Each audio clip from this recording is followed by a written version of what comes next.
நம்ம எமோஷ்னலாக பிரேக் டவுனாக இருக்கும்போதும் இல்லை பயங்கர ஒரு கோவமான ஒரு மூடில் இருக்கும்போது எந்த ஒரு முடிவும் எடுக்கக்கூடாது அப்படின்னு பெரியவங்க சொல்லி நம்ம கேள்விப்பட்டிருப்போம். ஸோ அது ஏன் சொல்கிறாங்க அப்படின்னா, அந்த மாதிரி ஒரு சுச்சுவேஷனில் நம்ம எந்த முடிவு எடுத்தாலும் நம்மளோட பிரெயின் பேட்டர்ன் வந்து ப்ராப்பராக அலைனாக இருக்காது. ஸோ அது கண்டிப்பாக ஒரு தவறில் தான் கொண்டு போய் முடியும். அந்த மாதிரி எமோஷ்னலாக பிரேக் டவுனாக இருக்கும்போது அது கூட பயங்கர ஒரு கோவத்தில் இருந்த ஒரு கேப்டன் ஏடிசி டவரையே வந்து இடிக்க போன ஒரு ஸ்டோரியை பற்றி கேள்விப்பட்டிருக்கீங்களா?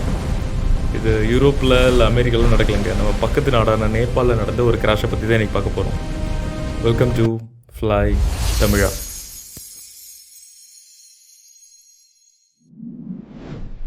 ஸோ கிராஷுக்கு போகிறதுக்கு முன்னாடி ஒரு சின்ன அப்டேட் என்னென்னா, நிறைய பேர் வந்து வீடியோஸ் பார்க்குறாங்க ஆனால் சப்ஸ்கிரைப் பண்ணுறது இல்லை அப்படிங்கிற மாதிரி அனாலிட்டிக்ஸ் சொல்லுது. ஸோ நீங்கள் சப்ஸ்கிரைப் பண்ணுற ஒரு ஊக்குவிப்பு தான் வந்து எங்களுக்கு இன்னும் நிறையா ஒரு கிளாரிட்டியான கண்டென்ட் கொடுக்கலாம் அப்படிங்கிறதுக்கான ஒரு புஷ்ஷாக இருக்கும்.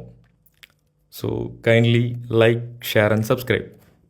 அன்றைக்கி 12th March 2018 மத்தியானம் ஒரு 12:45 1 மணி இருக்கும். பங்களாதேஷ் கேபிட்டல் டாக்கா. யுஎஸ் பங்களாவை சேர்ந்த பாம்பர்டியர் Q400 ரக விமானம் அதோட டெஸ்டினேஷனான நேபாள் கேபிட்டல் காத்மண்டுக்கு போகிறக்காக டேக் ஆஃப் கான்ஃபிகரேஷனோட ரெடியாக இருந்துச்சு. யூஎஸ் பங்களா ஏர்லைன்ஸ் வந்து பங்களாதேஷை பேஸ் பண்ணியிருக்கிற ஒரு ஏர்லைன் கம்பெனி. நிறைய ஷார்ட் ஹால் ரூட்ஸ்க்கு வந்து அவங்க ஃப்ளை பண்ணிருந்தாங்க. அவங்க இந்த ஒரு பங்களாதேஷோட கேபிட்டல் டாக்காலேருந்து காத்மண்டுக்கு ட்ராவல் ஆகிறதுக்கு அவங்க யூஸ் பண்ண ஏர்லைனர் பார்த்தீங்கன்னா அது பம்பார்டியர் Q400. பம்பார்டியர் Q400 அப்படிங்கிறது வந்து ஒரு ட்வின் என்ஜின் ஏர்க்ராஃப்ட், டர்போ ப்ராப்பில் வந்து ஒர்க் ஆகும். இது வந்து நம்ம நார்மலாக பார்க்குற A320 போயிங் 777 மாதிரி இருக்கிற ஒரு ஜெட் என்ஜின் டைப்பான ஏர்க்ராஃப்ட் தான். ஆனால் என்னென்னா, டேரெக்டாக வந்து த்ரஸ்ட்டை வந்து புஷ் பண்ணாமல் இந்த அதுலேருந்து வர எனர்ஜினால டர்பைன் வந்து ஸ்பின் பண்ணும். அது கூட வந்து அதனால வர அந்த டர்பைன் ஸ்பின் பண்ணனால வர எனர்ஜியை கியர் பாக்ஸ்குள்ளே இருக்கிற ப்ரொப்பலரை வந்து ரொட்டேட் பண்ணும். இதனால் வர த்ரஸ்ட்னால ஃப்ளைட்டு வந்து பறக்கும். ஸோ இதனால தான் இது வந்து ட்வின் என்ஜின் டர்போ ப்ராப் அப்படின்னு சொல்கிறாங்க.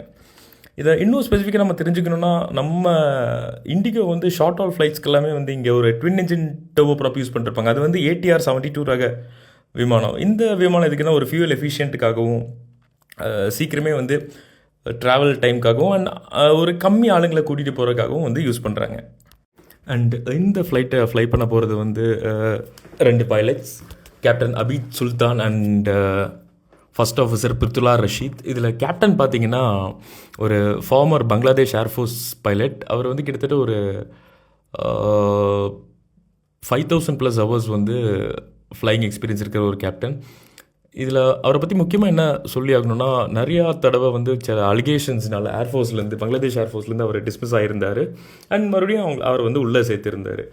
அண்ட் அன்னைக்கு அந்த டேட்டில் அவர் பறக்கும்போது கூட அவரை வந்து இந்த யூஎஸ் பங்களா ஏர்லைன்ஸ் வந்து ஒரு டிஸ்மிஸலுக்கான ப்ரொப்போசலுக்கு வந்து இன்வெஸ்டிகேஷன் போயிட்டு இருந்த ஒரு டைம் தான். அவர் மேலே வந்து கூட ஒர்க் பண்ணுற ஒரு ஃபீமேல் கேபின் குரூப் மெம்பர் வந்து ஒரு அலிகேஷனை சப்மிட் பண்ணிகிட்டு இருந்தாங்க.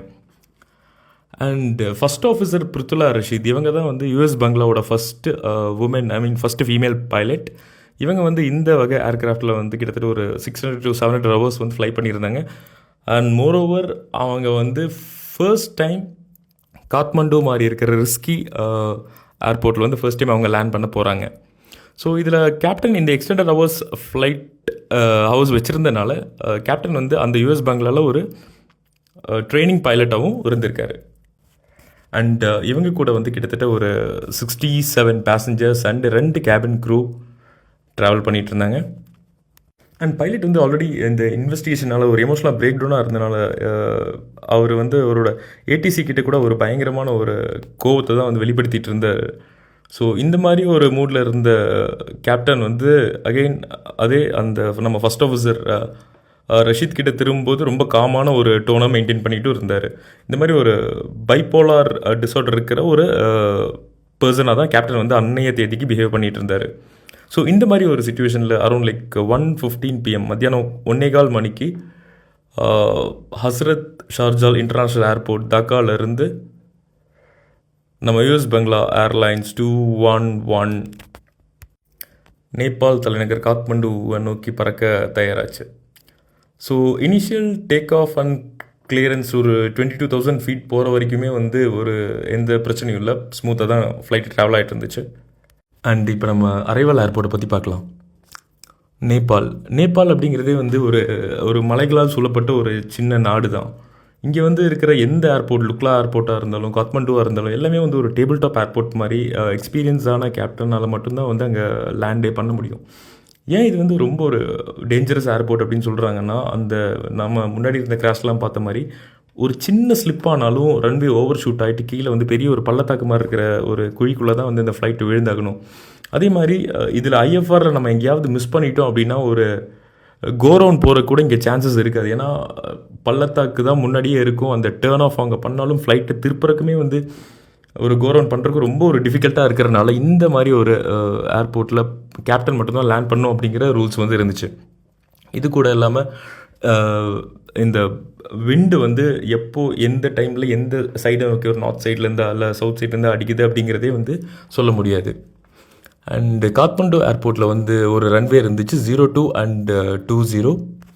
அண்ட் இதில் 20 வந்து கொஞ்சம் டிஃபிகல்ட்டான ஒரு ரன்வே தான். ஏன்னா ஏர்க்ராஃப்டை வந்து சவுத் சைடு வேலையிலேருந்து டிசைன் பண்ணும்போது எக்ஸ்டெண்டட் காற்று எப்பவுமே அடிச்சிட்ருக்கோம். அதுலேயும் வந்து அந்த டெரெயின் கிளியரன்ஸே வந்து ரொம்ப ஒரு ஒரு விஷுவல் அலைன்மெண்ட்டு, ஐ மீன் அவங்க என்ன தான் வந்து இன்ஸ்ட்ருமெண்ட் லேண்டிங் வச்சுருந்தாலுமே வந்து அந்த விஎஃப்ஆருக்கு ஒத்து அவரோட நேரில் ஐ மீன் அந்த அவருக்கு விஷுவலாக வந்து அந்த இது ரன்வே தெரியாத மாதிரி தான் வந்து இருக்கும். ஸோ அதனால் ரொம்ப கேர்ஃபுல்லாக வந்து அவர் லேண்ட் பண்ணி ஆகணும்.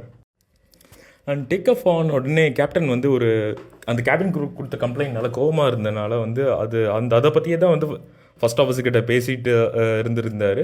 ஸோ ஒரு ப்ரோட்டோகால் பிரகாரம் வந்து அவர் இந்த மாதிரி தேவையில்லாத விஷயங்களில் வந்து இப்போ காக்பிட்டில், அதாவது டேக் ஆஃப் அண்ட் லேண்டிங் டைமில் வந்து கண்டிப்பாக பேசியிருக்கவே கூடாது.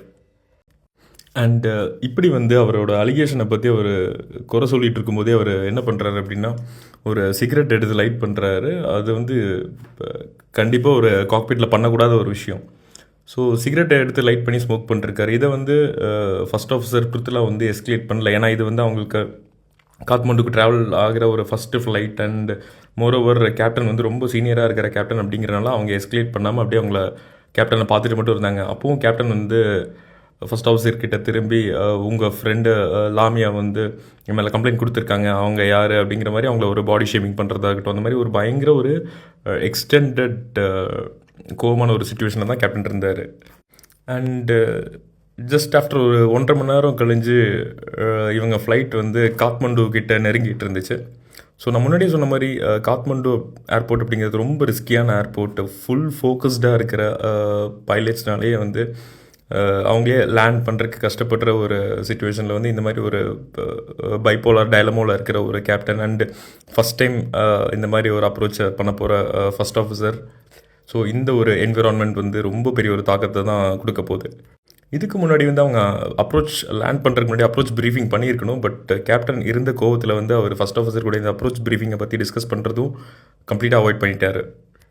ஜென்ரலாக வந்து இந்த காத்மண்டு ஏர்போர்ட் 02 ரன்வேல வந்து எப்படி அப்ரோச் பண்ணுவாங்கன்னா, அவங்க 22,000லேருந்து 13,200 ஃபீட்டுக்கு வந்து டிசென்ட் ஆகிட்டு அப்புறம் குர்ராஸுங்கிற ஒரு வே பாயிண்ட் இருக்கும். இந்த குர்ராஸுங்கிற வே பாயிண்ட்னா நம்ம ஒரு வழியில் இருக்கிற ஒரு ஸ்டாப்பிங் அப்படிங்கிற கூட வச்சுக்கலாம். அந்த வே பாயிண்ட்டில் ஒரு ஹோல்டிங் பேட்டர்ன் எடுத்துகிட்டு அதுக்கப்புறம் வந்து அவங்க ஸ்ட்ரெயிட்டாக வந்து 02ல் வந்து இறங்குவாங்க. ஸோ இதை கணக்கு வச்சுட்டு ஃப்ளைட் மேனேஜ்மெண்ட் சிஸ்டமில் வந்து நம்ம ஃபஸ்ட் ஆஃபீஸர் ரஷீத் என்ன பண்ணுறாங்க அப்படின்னா, அவங்க இந்த குர்ராஸ் அப்படிங்கிற வே பாயிண்டில் நம்ம ஹோல்டிங் பண்ணணும் அப்படிங்கிறத வந்து கான்ஃபிகர் பண்ணி வச்சுட்டாங்க. அண்ட் கரெக்டாக ஒரு 2:33 PM அந்த மாதிரி வந்து ஒரு க்ரௌடட் ஏர் ஸ்பேஸாக இருந்துச்சு காத்மண்டு ஏர்போர்ட். அப்போ வந்து இவங்களுக்கு பின்னாடி புத்தா ஏர் சேர்ந்த ஒரு விமானம் வந்து லேண்ட் ஆகிறதுக்கு வந்துட்டு இருந்துச்சு. ஸோ இந்த மாதிரி க்ரௌடடான ஏர் ஸ்பேஸை பார்த்த காத்மண்டு ஏடிசி என்ன பண்ணாங்க அப்படின்னா, இவங்க நம்ம யூஎஸ் பங்களா ஏர்லைனுக்கு வந்து ஸ்ட்ரெயிட் அண்ட் அப்ரோச், அதாவது குர்ராஸில் ஹோல்டிங் பாயிண்ட்டை வந்து அவாய்ட் பண்ணிவிட்டு நீங்கள் ஸ்ட்ரெயிட்டாகவே வந்து 02க்கு லேண்ட் பண்ணிக்கலாம் அப்படிங்கிற மாதிரி கிளியரன்ஸ் கொடுத்தாங்க. ஸோ இதை கவனிச்சு கேப்டன் வந்து 12,500க்கு வந்து டிசென்ட் ஆகிறாரு. இப்போ நம்ம ஒரு விஷயம் யோசிக்கணும். இந்த ஃப்ளைட் மேனேஜ்மெண்ட் கம்ப்யூட்டரில் ஃபஸ்ட் ஆஃபீஸர் ரஷீத் வந்து ஆல்ரெடி அந்த பேட்டர்னை வந்து கான்ஃபிகர் பண்ணி வச்சுருந்தாங்க. அண்ட் இவங்க டிசென்ட் ஆகிட்டு குர்ராஸ் வே பாயிண்ட்டை ரீச் ஆனோடனே வந்து நம்ம கேப்டன் இன்னொரு சீக்ரெட்டை வந்து லைட் பண்ணார். குர்ராஸ் வே பாயிண்ட்டுக்கு ரீச் ஆனோடனே பைலட் வந்து நம்ம ஃப்ளைட்டு வந்து நம்ம ஃபஸ்ட் ஆஃபீஸர் கான்ஃபிகர் பண்ணி வச்ச மாதிரி வந்து அதோட ஹோல்டிங் பாயிண்ட்டுக்கான ஒரு லெஃப்ட் டர்ன் எடுக்குது. உடனே வந்து ஏடிசி அங்கேருந்து கால் பண்ணிவிட்டு நீங்கள் குராஸ் வே பாயிண்டில் வந்து ஹோல்டிங் பேட்டர்ன் பண்ணுறீங்களா அப்படிங்கிற மாதிரி கேட்குறாங்க. அந்த சுச்சுவேஷனில் இவரோட சிகரெட்டை வந்து அந்த ஒரு காக்பிட் ஃப்ளோருக்குள்ளே விழுந்துருது. ஸோ ஆல்ரெடி வந்து ஒரு கையில் சிகரெட்டை வச்சு ஃப்ளை பண்ணிட்டு வந்தவர் வந்து இந்த இது சிகரெட் கீழே விழுந்தோடனே ஒரு பேனிக் ஸ்டேட்டில் வந்து என்ன பண்ணுறதுன்னு தெரியாமல் அப்படி கீழே குனிஞ்சிட்டாரு. அப்போ தான் வந்து இவங்க இந்த ஃப்ளைட்டும் வந்து இவங்களோட ஹோல்டிங் பாயிண்டில் வந்து திரும்பிட்டு இருந்துச்சு.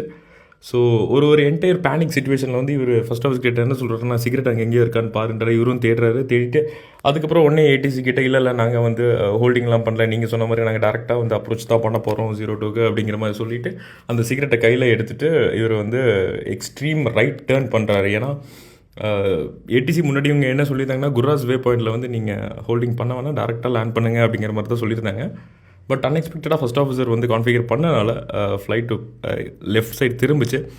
அதை காம்பன்சேட் பண்ணுறதுக்காக கேப்டன் வந்து எக்ஸ்ட்ரீம் ரைட் சைட் பேங்க் பண்ணுறாரு. உடனே பேங்க் ஆங்கிள் வார்னிங்கும் வந்துட்டு கேப்டன் வந்து 02க்கு அலைன் பண்ணுறதுக்கு ட்ரை பண்ணிகிட்டு இருந்தார். கேப்டன் இந்த எக்ஸ்ட்ரீம் ரைட் ஆங்கிளுக்கு பேங்க் பண்ண உடனே என்ன ஆகுதுன்னா, 02க்கு வந்து கான்ஃபிகர் ஆக வேண்டிய ஒரு அந்த ஃப்ளைட் வந்து எக்ஸ்டெண்டடாக ரைட் அடிச்சு 22க்கு வந்து கான்ஃபிகர் ஆகிடுது. ஸோ இது 22னா அது ரன்வேலேருந்து இன்னுமே கொஞ்சம் ரைட் எடுத்து ஒரு ஆங்கிளில் கான்ஃபிகர் ஆகிடுது. அது அப்படி அவங்க போயிட்டு இருக்கும்போது என்ன ஆகுதுன்னா, இவங்க ப்ராப்பராக ரன்வே கான்ஃபிகர் ஆகலை. அண்ட் இந்த சுச்சுவேஷனில் அவங்க ரன்வே கிட்ட வர்றாங்க. ரன்வே கிட்ட வரும்போது அப்போ பார்த்தா வந்து அவருக்கு ஸ்ட்ரெயிட்டாக ரன்வே தெரியவே இல்லை, ஏன்னா இவங்க எக்ஸ்டெண்டட் ரைட் இருந்தனால. ஸோ இதை பார்த்துட்டு இருந்த ஏடிசி என்ன கேட்குறாங்கன்னா, நீங்கள் வந்து ரன்வே 20 அதாவது ஆப்போசிட்டில் இருந்து நீங்கள் அப்ரோச் பண்ண போகிறீங்களா அப்படிங்கிற மாதிரி கேட்குறாங்க. பட் கேப்டன் என்ன சொல்கிறாருன்னா, இல்லை நான் வந்து 02ல் தான் லேண்ட் பண்ண போகிறேன் அப்படின்னு சொல்லிட்டு, பட் அவர் வந்து 20 நோக்கி வந்து ஃப்ளைட்டை செலுத்திட்டு இருந்தார். ஸோ இதை பார்த்துட்டு இருந்த ஏடிசி என்ன சொல்கிறாங்கன்னா, சரி ஓகே நீங்கள் வந்து 20லே வந்து லேண்ட் பண்ணிக்கிங்க அப்படின்றாரு. பட் திருப்பி மறுபடியும் கேப்டன் என்ன சொல்கிறாங்கன்னா, இல்லை எனக்கு வந்து 02ல் தான் லேண்ட் ஆகணும் அப்படின்னு சொல்லிட்டு, பட் ஸ்டில் அவர் வந்து 20 நோக்கி தான் போயிட்டு இருந்தார்.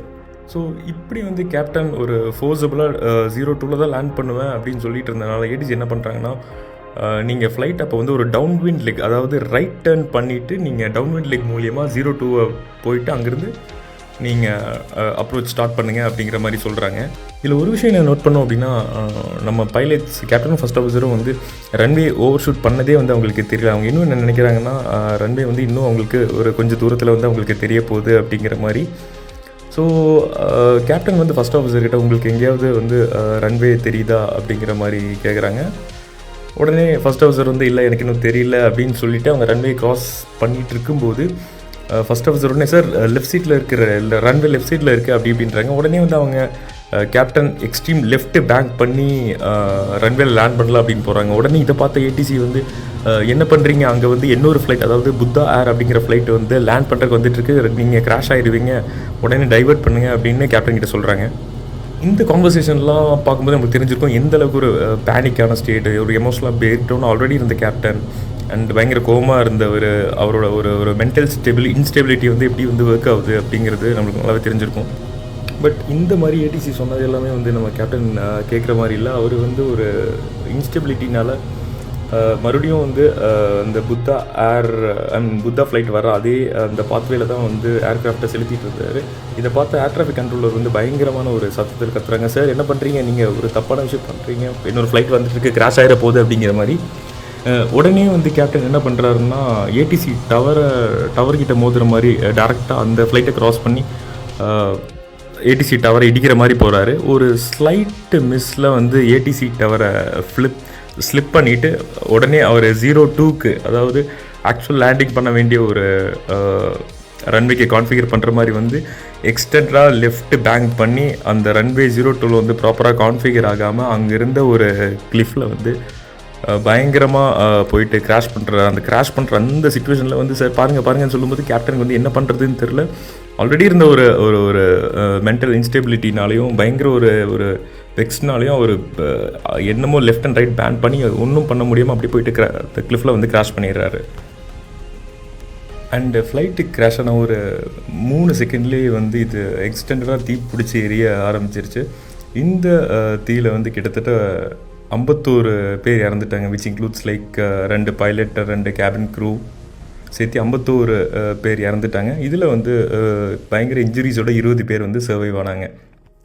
ஸோ அன்றைய நாள் வந்து ஒரு பயங்கரமான ஒரு வேர்ஸ்ட் ஏர் டிசாஸ்டரை ஃபேஸ் பண்ண ஒரு நாளாக தான் வந்து நேபாளில் இருந்துச்சு. உடனே வந்து NTSBயை சேர்ந்த இன்வெஸ்டிகேஷன் ஆஃபீஸர்ஸ் எல்லாம் வந்து இதை இன்வெஸ்டிகேட் பண்ணுறாங்க. அண்ட் இன்வெஸ்டிகேஷனில் வந்து ஃபர்ஸ்ட் ரீசனாக வந்து கேப்டனோட சைக்கலாஜிக்கல் ஸ்டேட்டை தான் வந்து இந்த கிராஷுக்கான முக்கியமான ரீசனாக வந்து சொல்லியிருந்தாங்க. கேப்டன் வந்து ரொம்ப எமோஷ்னல் டிஸ்டர்பாக இருந்தார். ஸோ இந்த மாதிரி ஒரு எமோஷ்னல் டெஸ்ட் வந்து அவங்க தாக்கா ஏர்போர்ட்லேயே பண்ணியிருக்கணும். அது அவங்க US பங்களா ஏர்லைன்ஸ் வந்து பண்ணல. அண்ட் ரெண்டாவது வந்து ஒரு க்ரூ ரிசோர்ஸ் மேனேஜ்மெண்ட்டுக்கான ட்ரைனிங் வந்து US பங்களா ஏர்லைன்ஸ் ப்ராப்பராக கொடுத்துருக்கணும். ஸோ அப்படி கொடுத்துருந்தாங்கன்னா ஒருவேளை வந்து கேப்டன் ஃபர்ஸ்ட் ஆஃபீஸர் அவங்க இந்த சுச்சுவேஷன் வந்து ப்ராப்பராக இருந்திருக்கும். அதுவும் இல்லாமல் வந்து இந்த இடத்துல வந்து பவர் கிரேடியன்ட் அப்படிங்கிற ஒரு விஷயம் ஆக்ட் ஆனதுனால காக்பிட்டில் நம்ம ஃபர்ஸ்ட் ஆஃபீஸர் திருப்பி கேப்டன் கொஸ்டின் பண்ணுற மாதிரி எந்த வித ஒரு கேள்வியுமே அவங்க எழுப்பலை. அது கூட வந்து காத்மண்டு ATC வந்து நிறைய SOP வயலேட் வந்து பண்ணியிருந்தாங்க. ப்ராப்பராக குருவாஸில் வந்து ஹோல்டிங் பேட்டர்னோட வர வேண்டிய ஃப்ளைட்டை வந்து அவங்க டேரெக்டாக டிராஃபிக் அதிகமாக இருக்கிறதுனால வந்து டைரக்ட் ஃப்ளை பண்ண சொல்லியிருந்தாங்க. அது கூட வந்துட்டு ஒரு சிச்சுவேஷனல் அவேர்னஸ் யார் ஹேண்டில் பண்ணும் அப்படிங்கிற ஒரு அவங்களுக்குள்ளே இருந்த கன்ஃபியூஷனில் ப்ராப்பரான கைட்லைன்ஸை வந்து அவங்க சொல்லாமல் லேண்ட் பண்ணுறதுக்கு clear for land clear for take ஆஃப்னு நிறைய மிஸ்அப்ரோப்ரியேட் வேர்ட்ஸை வந்து அவங்க யூஸ் பண்ணிடுறாங்க. இதெல்லாமே NTSB வந்து கவனித்து இதுக்கான ப்ராப்பர் ட்ரைனிங் வந்து கொடுக்கணும் அப்படிங்கிறது காத்மண்டு ATCக்கு அட்வைஸ் பண்ணாங்க. அது கூட வந்து US பங்களா ஏர்லைன்ஸ்க்கு வந்து பைலட்ஸோட மென்டல் ஸ்டெபிலிட்டியும் வந்து அவங்க ப்ராப்பராக செக் பண்ணணும் அப்படிங்கிற மாதிரி அட்வைஸ் வந்து கொடுத்துருந்தாங்க. அண்ட் அது கூட வந்து இந்த சிஸ்டமேட்டிக் ஆப்ரேட்டிங் ப்ரொசீஜர்ஸ் மேனுவல் எல்லாமே வந்து அவங்க ப்ராப்பராக அவங்க CRMக்கு சொல்லணும் அப்படிங்கிறதும் NTSB சொல்லியிருந்தாங்க. எத்தனை ஃபீமேல் பைலட்ஸ் வந்து ஃப்ளை பண்ணாலும் அந்த ஃபஸ்ட்டு ஃபீமேல் பைலட் பிருத்துலா ரஷீத் அவங்க ஃப்ளை பண்ணி இறந்தது வந்து ஒரு தியாகமாக தான் வந்து இன்றைக்கும் நேபாள் அண்ட் பங்களாதேஷ் மக்களும் வந்து பார்த்துட்ருக்காங்க. ஸோ அதனால அவங்களோட ஒரு தாம்பு கிட்ட வந்து டாட்டர் ஆஃப் பங்களாதேஷ் அப்படிங்கிறத எழுதி வந்து பங்களாதேஷ் மக்கள் இன்றைக்கும் அவங்களுக்கு வந்து ஒரு நினைவஞ்சலி செலுத்திட்டு இருக்காங்க. தேங்க்யூ.